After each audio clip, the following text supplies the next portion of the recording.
মাছ খেতে যারা ভালোবাসেন তাদের জন্য একদম ভিন্ন স্বাদের মাছের একটা দারুণ ভালো রেসিপি আজ আমি নিয়ে এসেছি। পাবদা মাছ তো আমরা কত রকম ভাবেই বানিয়ে থাকি, তবে আজকে যে রেসিপিটা শেয়ার করব সেটা একটু অন্যরকম, যদিও রেসিপিটা কিন্তু অনেক পুরনো দিনের। চলুন তাহলে শুরু করা যাক। Hello viewers, cooking by Abol Tabol channel থেকে আমি সুদেষ্ণা আপনাদের সকলকে স্বাগত জানাই আমাদের চ্যানেলে। আমাদের আজকের রেসিপি তিল পাবদা। তিল পাবদা বানানোর জন্য এখানে আমি 4টে মিডিয়াম সাইজের পাবদা মাছ নিয়েছি। মাছগুলো পরিষ্কার করে ধুয়ে নিয়ে তারপর কিচেন টাওয়েল দিয়ে মুছে নিয়েছি। এবার মাছের গায়ে একটু হলুদ আর নুন ছড়িয়ে দিচ্ছি।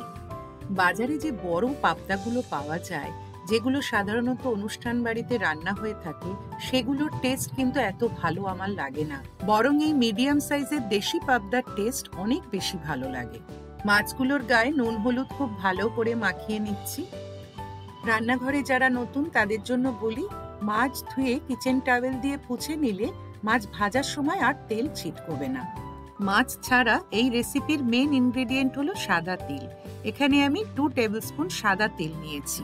এছাড়া 2 টিস্পুন হলুদ সর্ষে, 2 teaspoon Kashmiri red chilli powder, পরিমাণ মতো সল্ট, 1 টিস্পুন হলুদ গুঁড়ো আর 4-5টা কাঁচা লঙ্কা।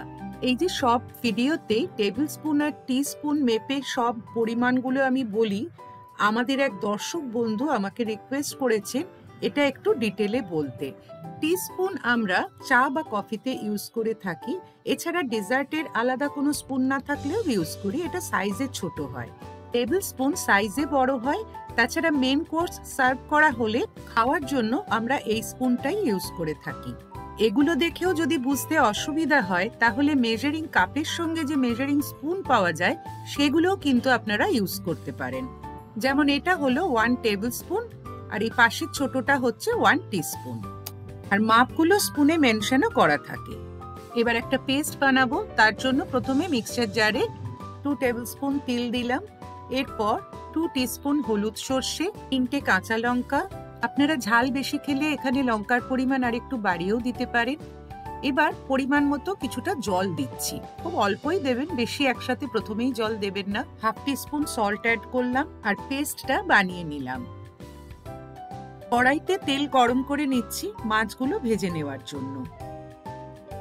পাবদা মাছ একটু নরম মাছ হয়, বেশি মাছ একসাথে কড়াইতে দিলে ভেঙে যাওয়ার সম্ভাবনা থাকে, তাই আমি দুটো দুটো করে মাছ ভেজে নিচ্ছি। পাবদা মাছের তো কত রেসিপি আছে, তবে আমার কিন্তু অল টাইম ফেভারিট হলো দুধ পাবদা।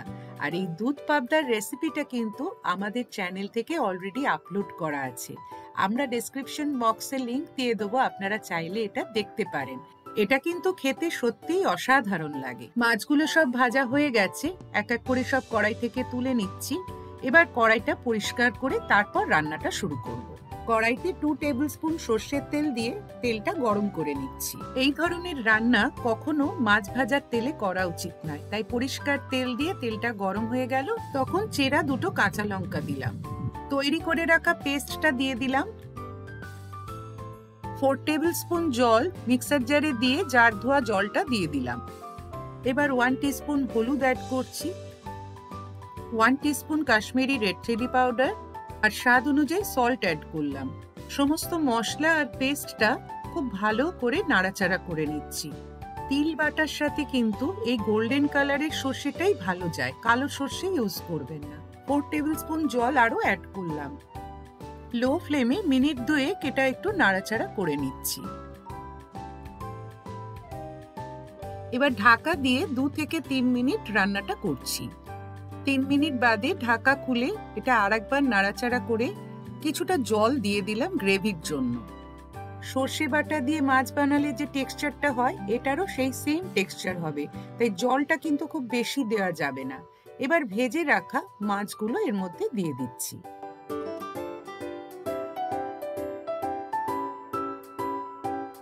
রান্নাটা একদম শেষের দিকে, তাই গ্রেভিটা একটু টেস্ট করে দেখছি। তিলের টেস্ট বা গন্ধ খুবই ভালো লাগে, কিন্তু সামান্য একটু তিতকুটে ভাবও থাকে, তাই 1/2 টিস্পুন চিনি দিয়ে দিলাম।